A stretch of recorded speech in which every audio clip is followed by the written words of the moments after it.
Mungu ni mwema. Mimi kwa majina naitwa Jacqueline Mzindakaya. Ni mbunge kutoka mkoa wa Rukwa, lakini ni Taitu Kanisa. Tuendelee. Lakini pia nasali katika parokia ya St. Joseph. Ndio.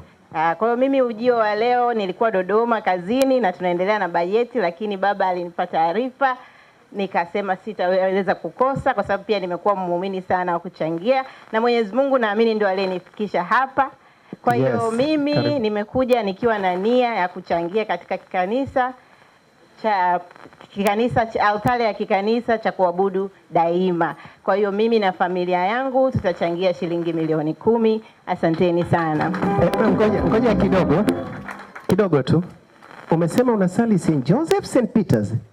St. Peters, sorry. Aha, basi Peters. Kwa kukosea tu hiyo wana St. Peters wasije kukasirikia. Ngoja tu hapa moja.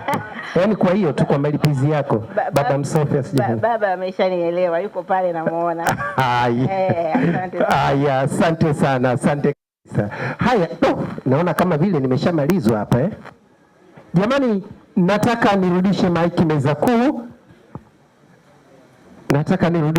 meza kuu.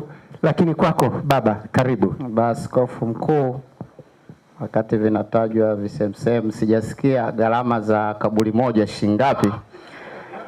Lakini basi St. Joseph Cathedral ndio kanisa kuu na shrine ya Mtakatifu Yosefu iko pale. Basi baba askofu mkuu, wanaume Yosefu mwanamume, baba askofu mkuu, basi shrine ya Mtakatifu Yosefu milioni 10. Asante sana. Naomba sasa niweze kurudisha meza kuu. Baba, baba uko vizuri. Kwa sababu kila ukiuliza tu watu wameshaanza. Naona zile altare 3 zimekwenda na vingine vimeendelea vizuri. Baba, kamati vile imeweza kuomba kuna watu wachache uweze kualika alafu na tuweze kuendelea na wote. Sasa karibu baba, karibu sana. Naomba zile kadi za kuchangia ziweze kuzunguka kote. Okay.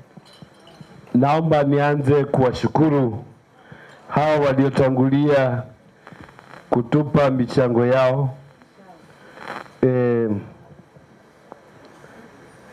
Mama Jacqueline Mzindakaya,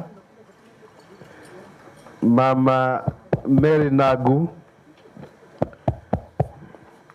yule wa kwanza jina Mheshimiwa Aminata Mary Nagu na Aminata, asanteni sana kwa ukarimu wenu. Pamoja na hao, naomba kuwaalika wafuatao wajongee watuambie kwamba wanashirikiana nasi kwa kiwango kipi.